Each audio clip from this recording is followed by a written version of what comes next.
ちゃうよ遅れないよバシッと決めたら勝ちに行くぜおい魚君誰だっけ El anime ha sido un pilar importante de la cultura popular, algo que es totalmente innegable. Como cualquier medio de entretenimiento, ha tenido sus picos de popularidad a lo largo del tiempo, y todos sabemos a qué época me estoy refiriendo.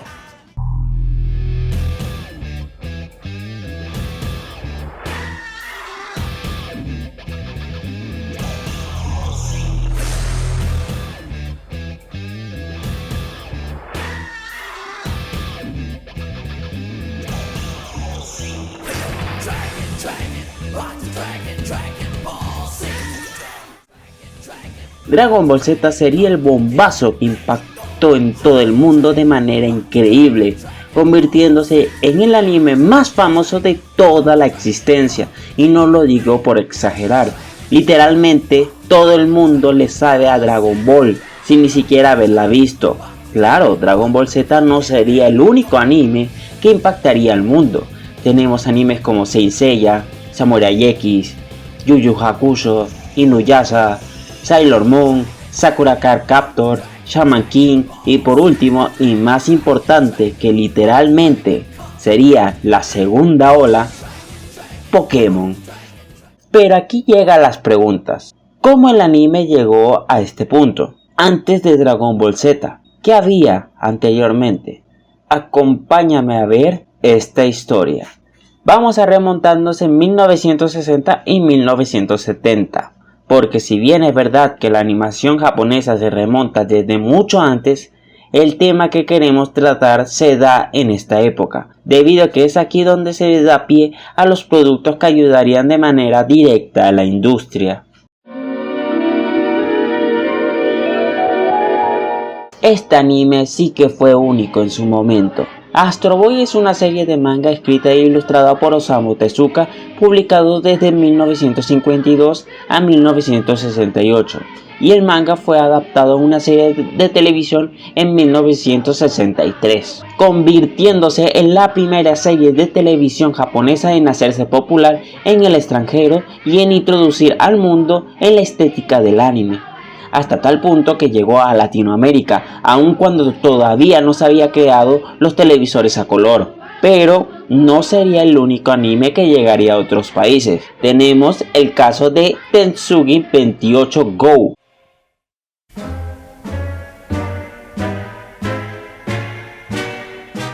conocido fuera de Japón como Iron Man 28 o Gigantoro. Es un manga de ciencia ficción escrito por Mitsu Teru Yokoyama, publicado en la Shonen Magazine en 1956. Fue el precursor del género mecha, de los robots gigantes en el manga. La serie tuvo éxito y se produjo una versión animada en 1963. La serie fue exportada a Estados Unidos, donde se cambió el nombre del robot y de los personajes. También llegó a México y a Perú, pero con el nombre del Hombre de Acero. Con esto puedes concluir que estas son las series que dieron vida al anime fuera del mundo, pero lamentablemente estas carecieron de impacto. Llegaron a ser populares, pero lamentablemente no tuvieron el impacto fuera del país, porque en Japón sí que fueron un impacto total. Pero menciono estas dos series no solo porque llegaron a ser un éxito fuera de Japón, sino porque estos mangas inspiraron a un pequeño autor a crear uno de los productos más importantes de la historia.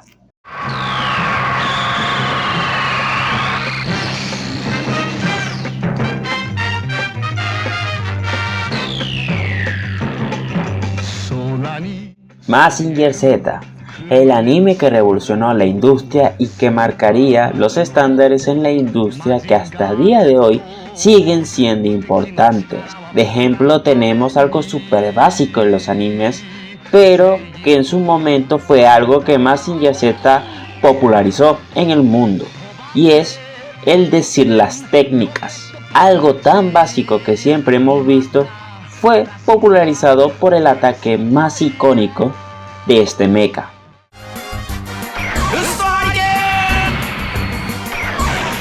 視力ビームブレストファイヤー。 Otra cosa por la cual Mazinger Z se volvería un icono fue por ser el primer mecha pilotado por un ser humano, ya que las series anteriormente mencionadas de mechas no tenían un piloto humano. Astro Boy era un niño robot y Tetsujin 28 Go, el robot, era controlado por un control remoto. Y gracias a Mazinger Z es que existe el género mecha como lo conocemos en la actualidad. Y gracias a él existen mechas como Gundam, Evangelion, Robotech, Muteki Konji, Titan 3, Tosho Daimos, Yusha Raiden y muchísimos otros mechas. También cabe recalcar que Mazinger Z también introdujo el concepto de los trajes para pilotar el mecha, dándole esa estética única y que sería un estándar en el género mecha. Pero claro, decir que Mazinger Z fue el único robot que dio vida al anime sería una afirmación muy errónea, debido a que hubo otros robots que dieron vida a la industria.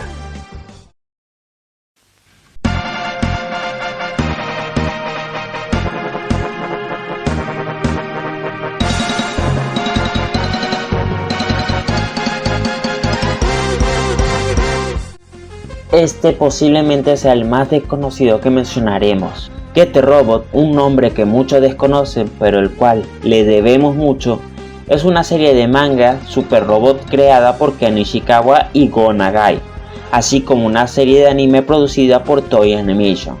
Esta serie lamentablemente no llegó a Latinoamérica, pero sí que llegó a otras partes como Italia.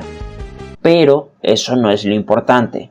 Lo verdaderamente importante fue el impacto cultural en Japón y la innovación que trajo al género mecha.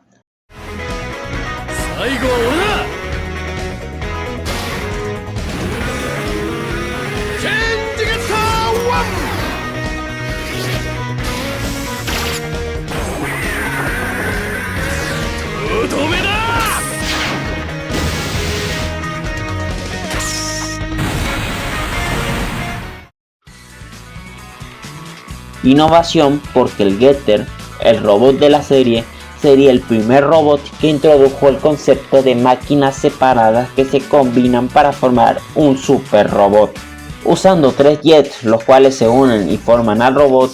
Pero no es lo único innovador, también introdujo el concepto de distintos robots en uno solo. Verán, como dije antes, existen 3 jets los cuales se unen, pero estos no forman un solo robot, sino que dependiendo de qué jet se ponga en la cabeza, formará un robot en específico para ese piloto. Si el Eagle se pone en la cabeza, se forma el Getter 1, el más icónico de todos. Si Jaguar se pone en la cabeza, se forma el Getter 2. Y por último, Bear, si se pone en la cabeza, forma el Getter 3. Cada Getter tiene su forma de pelear en específico. El Getter 1 es equilibrado, funcionando en peleas cortas y destacando en combate aéreo. El Getter 2 es súper rápido y funciona para las peleas en el subsuelo subterráneo gracias a su taladro. El Getter 3 es el más fuerte y se usa para combates acuáticos. Lo mejor de este mecha era su capacidad de separarse en pleno combate para volverse a formar, y lo mejor de eso es que podía cambiar a cualquiera de los 3 Getter, haciendo que los combates fueran muy variados en los episodios. Otro punto a recalcar es que la serie fue la que introdujo el concepto de los pilotos en específico. Verán, el Getter necesita de 3 pilotos que son esenciales en el funcionamiento del mismo, ya que para sacar el 100% del mecha se necesita que los 3 pilotos representen corazón, inteligencia y por último cuerpo. Algo totalmente fundamental, ya que a diferencia de otro mecha como Mazinger Z que salió antes, que si bien es verdad que Koji es el piloto esencial de Mazinger, esto no era obstáculo para que otras personas pilotaran el mecha, como el caso de Sayaka.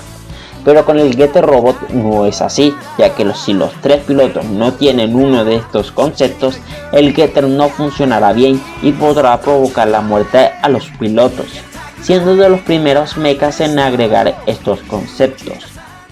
GT Robot lamentablemente no llegaría a ser muy popular por Latinoamérica, aunque sí lo sería en Italia y en Estados Unidos.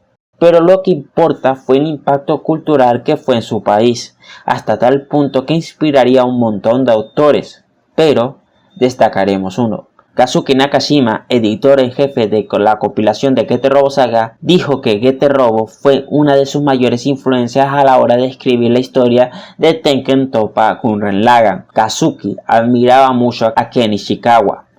Lamentablemente Ken fallecería el 15 de diciembre de 2006.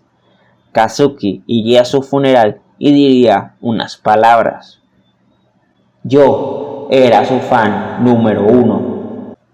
Por lo cual la franquicia GT Robot es una de las más importantes en el mundo del anime. Y para terminar con esta sección, unas últimas palabras: crean en el Getter.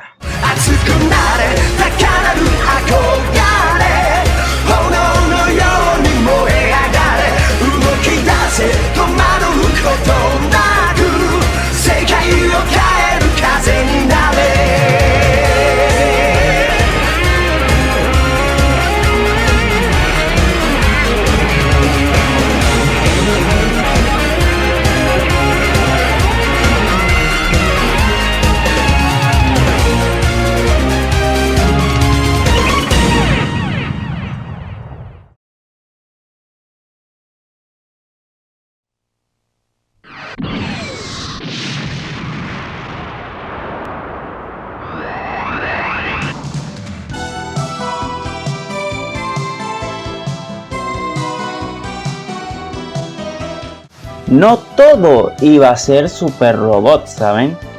Gundam, al igual que GT Robot, no llegaría a ser muy popular en Latinoamérica debido a que esta no salió fuera de Japón hasta mucho tiempo después. Pero sí que llegaría a ser un impacto en Estados Unidos y en su propio país. Gundam destacó por ser una de las series pioneras en el subgénero de Real Robot y popularizarlo en esa época. La serie también destacaría por tratar ciertos temas que no eran muy común para esa época. Temas como las consecuencias de la guerra, el abuso del poder militar, las repercusiones psicológicas de la guerra en personas jóvenes, cómo las madres sufren al ver a sus hijos cometer actos horribles, la evolución humana. Son temas muy complejos y esta serie lo trata muy bien. Y eso que estoy hablando de la primera serie de Gundam, que es Gundam 079, y su secuela, Z Gundam, tomaría todos estos temas y los profundizaría mucho más que la serie original, siendo Z Gundam la serie más alabada de Gundam. Pero es gracias a Gundam 079 que fue la primera serie que impulsó toda esta franquicia, y gracias a esta serie fue que se marcó las bases para muchos animes como Macross, Aura, Battle, Divine. Incluso el diseño de Gundam fue un impacto que hasta día de hoy ciertas franquicias de ciencia ficción se inspiran en este mecha.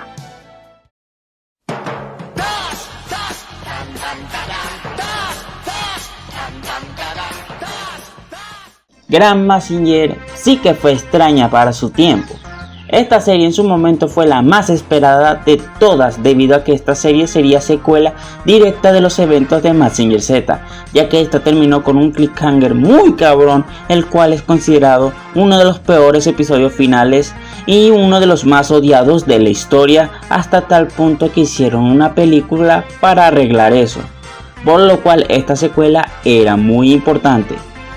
Cuando se estrenó Grand Mazinger sí que trajo grandes sorpresas a todo el mundo, ya que en su momento no era para nada común el cambio de protagonista, que para nada era algo normal en ese tiempo, y también hay que considerar que Koji Kabuto era el personaje más querido en ese tiempo, por lo cual esto sí que fue una sorpresa. Pero si crees que eso es lo único, pues apenas estoy empezando, ya que no solo Koji no sería protagonista, sino que este no aparecería en la serie, y no solo él, también Sayaka, que era uno de los personajes principales y no saldría hasta casi final de la serie. Y lo más irónico de todo es que el personaje más secundario de Mazinger Z sería más relevante en Grand Mazinger. Hablo de Boss y su robot, el Boss Borot, que saldría muchísimo en la serie. Coño, tuvo tanta relevancia que apareció en las películas, pero de eso hablaremos más tarde. Para que no sean de esa época, las continuaciones de esas series solían traer de nuevo al protagonista pero con nuevos poderes, o en este caso, un nuevo mecha, mucho más fuerte y con otros enemigos. Pero el cambio de protagonista no era para nada común, y estamos hablando de una de las secuelas de las series más populares de esa época. Debió sorprender al mundo de manera positiva, ya que la serie fue un éxito y logró su culminación, lo cual era raro para ese tiempo. ¿Y quién diría que esto marcaría un estándar en el anime?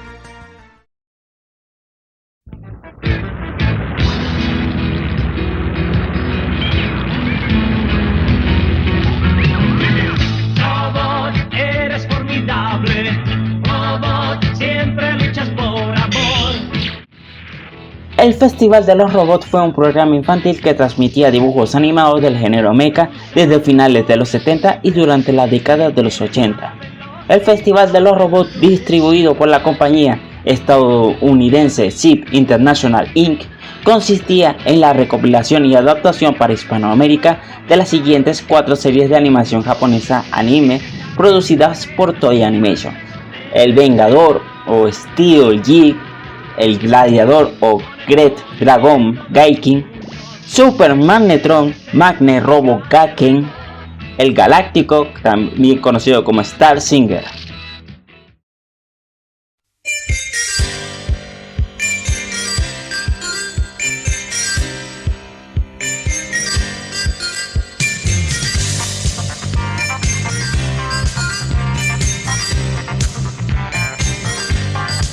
El Vengador, que se transforma en un robot. El Vengador, tiene poderes sin igual. El Vengador. Kotetsuji, o El Vengador como fue conocido en Latinoamérica, es otro de los mechas creados por Go Nagai, y me arriesgo a decir que fue el más exitoso de todos, siendo un anime muy popular en su tiempo, tanto en Latinoamérica como en Italia.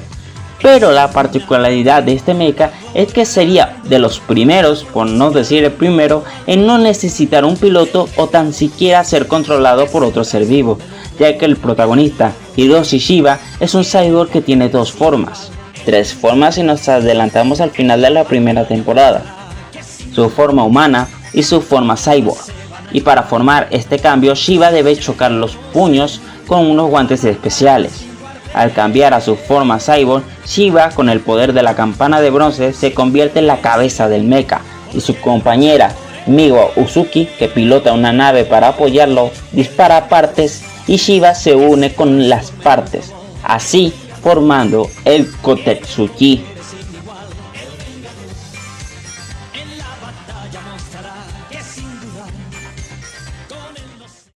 Pero eso no sería lo único innovador de este mecha.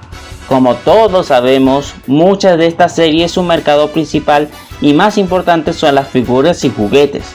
Como saben, las empresas usan todo el IQ para así venderte la nueva figura que va a salir. Un ejemplo, miren, este Mazinger Z.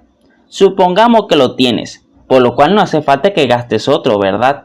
Pero luego, ¡pum!, otra figura de Mazinger Z, pero no cualquiera, sino que esta tiene el Jet Scrander incorporado. Lo compraste, por lo cual no pueden convencerte de comprar. ¡Oh! ¡Oh, por Dios! Es el Mazinger Z dañado de la película. ¡A mi dinero!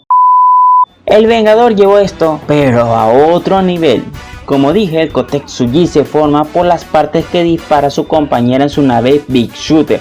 Puede dispararle partes que funcionen como reemplazo a sus partes dañadas, o armas que puede incorporar en su combate cuerpo a cuerpo, o tanto para combatir a distancia.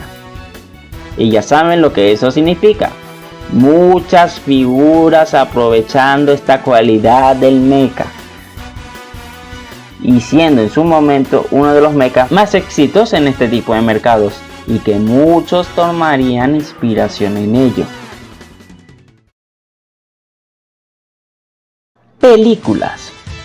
Muchos saben que los 90 fue la época dorada de este tipo de producciones. Películas como La Princesa Mononoke, Mi Favorita, El Castillo en el Cielo, Tekken, las películas de Saint Seiya, las de Dragon Ball y otras más. Este tipo de producciones lleva existiendo desde hace mucho tiempo, y uno de los referentes de esto es el género mecha en general, ya que las series de los mechas fueron tan exitosas que a algún genio de la época se le ocurrió: ¿y si hacemos una película que se llame Mazinger Z vs Devilman? Ese güey debe vivir en una playa privada, porque esa idea no solo se convirtió en realidad, sino que literalmente sería un referente para que hicieran películas con esta misma temática, aunque algunas sí serían originales. Mazinger Z vs Devilman sería la primera película. Mazinger Z vs Dr. Hell no cuenta, en el cual pondrían a nuestro querido mecha contra el demonio con corazón humano. Aunque cabe recalcar que este no es el Devilman del manga, sino que es el Devilman de Toei Animation, el cual es un superhéroe que defiende a la humanidad, como Ultraman. Taste the rainbow, motherfucker!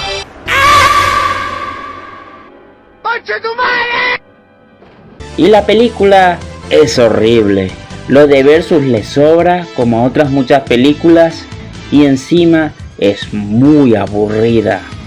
Mazinger Z vs el General Negro.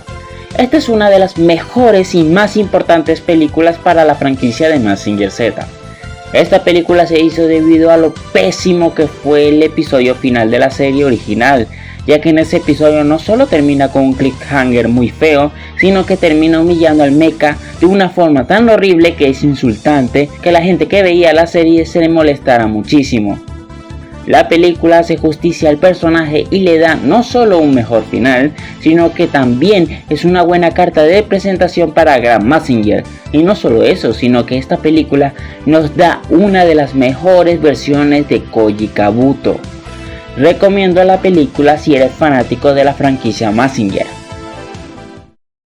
Las películas Versus. Como dije anteriormente, la mayoría de películas Versus solamente tienen el título, exceptuando la película de Grendizer contra Grand Mazinger y la del Dragonosaurio. Pero eso no quita el mérito de que estas películas hayan tenido las mayores colaboraciones de la época, siendo películas que le fueron excelentemente bien, y el mayor protagonista de estas películas sería el Grand Mazinger, el cual sería el que llevaría la batuta como el mecha más importante después de que la serie de Mazinger terminara. ¿Y son buenas estas películas? 50-50. Como dije, Mazinger Z vs Devilman es horrible. Grendizer vs Grand Mazinger está bien, pero tiene muchos problemas con el lore de Mazinger y Grand Mazinger. Grand Mazinger vs Getter Robot G es mejor que todas las antes mencionadas, pero aún no está del todo bien, ya que desaprovecha el Getter Dragon y el Grand Mazinger está bastante nerfeado aquí. Grand Mazinger vs Getter Robot, todos los robots vs el Dragonosaurio, son las dos mejores películas de esta temática. Grand Mazinger vs Getter Robot es bastante buena y vemos la primera colaboración de estos mechas, y vaya que sí hicieron un gran debut, teniendo para mí la mejor secuencia de acción de esa época. La película del Dragonosaurio sería la última de esta saga de películas, y siendo en su momento el Infinity War de los mechas. Los tres mechas más populares de ese momento enfrentándose a una criatura super poderosa. Listo, ya está, toma mi dinero, quiero ver la película ahora. La película te da lo que quieres, y que aparte agrega un bonito mensaje de la época, pero en sí mismo es una buena película. Si te gustan los mechas de los 70, 100% recomendada. En la actualidad los mechas se siguen manteniendo, pero lamentablemente el género super robot ya no es tan popular como en aquella época, provocando que muchas franquicias ya no sean tan populares. Tenemos el caso de Mazinger Z, que si bien es verdad que sigue siendo tremendamente popular en Japón, no hemos recibido ninguna serie del mecha desde 2009. Getter Robot, no voy a decir nada, simplemente me voy a sentar en una esquina y voy a llorar muy pero muy fuerte. Gundam, al no ser de este género, no ha sufrido de estos problemas y sigue siendo jodidamente popular a día de hoy, aún con series que se salen del Universal Century, como el caso de Gundam Seed Freedom. Kotetsuji tuvo una serie spin-off en 2007, pero después de ahí el mecha no ha vuelto a tener una serie. Pero no todo está perdido, ya que con el nuevo estreno de Grendizer U puede haber una posibilidad de que algunos mechas vuelvan a sus días de gloria. Aunque pensándolo bien, no hace falta. Estos mechas marcaron historia en la cultura popular y nada les va a quitar eso. El humano no es inmortal, pero sus historias hacen que sea posible.